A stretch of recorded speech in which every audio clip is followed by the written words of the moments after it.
Which- hello बच्चों, let's read the question. आज का क्वेश्चन पढ़ते हैं। Which of the following is an example of feedback inhibition in metabolic pathway.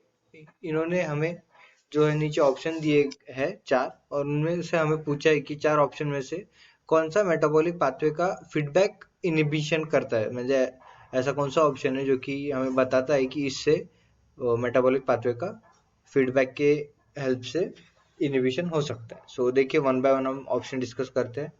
सो देखिए, non competitive inhibitor binds the irreversible to the substrate.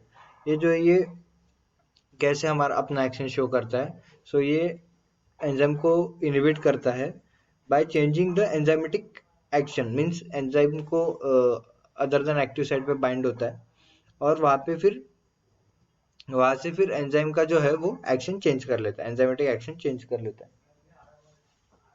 Inhibit the action by changing the enzymatic action, enzyme को ही अंदर से change कर लेता है। ठीक है, सो B पढ़ते हैं अभी।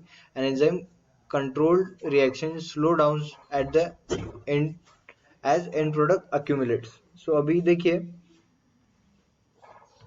जब एंजाइम रिएक्शन होता है और एंड प्रोडक्ट बनता है, सो धीरे धीरे एंड प्रोडक्ट जो है वो बन मतलब अक्यूमुलेट होने लगता है एक जगह पे। और फिर कोई भी चीज एक जगह पे जमा होने लगी तो बॉडी को एक मैसेज जाता है कि ये चीज बन रही है और ये इनफ अमाउंट में है, हमारे बॉडी में जमा हो रही है हमारे बॉडी में। सो धीरे धीरे जो है वो मेटाबॉलिक पाथवे जो है या फिर उस चीज का जो रिएक्शन है वो स्लो डाउन हो जाता है। ठीक है, सो यही होता है। accumulation of end product triggers as inhibiting action as a feedback inhibition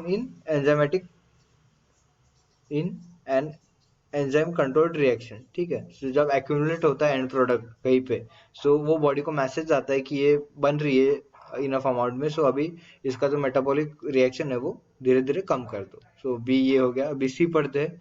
there is competition between two enzymes for common substrate. ठीक है, सो देखिए, इसे बोलते हैं कॉम्पिटिटिव इनहिबिटर्स। कॉम्पिटिटिव इनहिबिटर्स, इसका फीडबैक मैकेनिज्म से कोई लेना देना नहीं है। ये अपना जो है वो सबस्ट्रेट से कंपटीशन करता है और अपना एक्शन शो करता है, इनहिबिट करता है एंजाइम को। ठीक है, और डी भी हमारा पढ़ लेते हैं।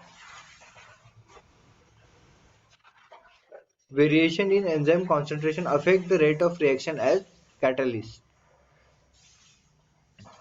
सो उन्होंने बोला है कि ये जो एंजाइम का कॉन्सेंट्रेशन है बॉडी में वो रिएक्शन के रेट को अफेक्ट करता है। हाँ, अफेक्ट करता है, पर वो इनहिबिट करेगा या फिर बढ़ाएगा, ये फीडबैक मैकेनिज्म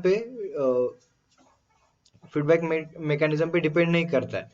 अगर एंजाइम का कॉन्सेंट्रेशन कम हो गया, सो बढ़ाने पे वो बढ़ भी जाएगा, उसमें फीडबैक का कोई लेना देना नहीं है ना। Variation in enzyme concentration affects the rate of reaction.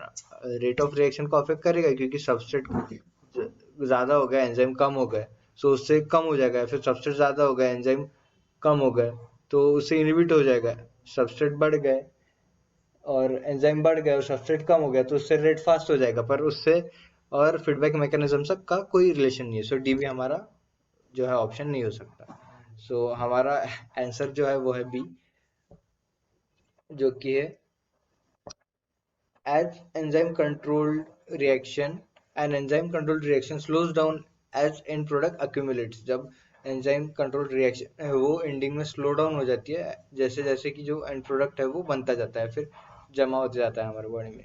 सो इस क्वेश्चन का आंसर है ऑप्शन डी, ऑप्शन बी,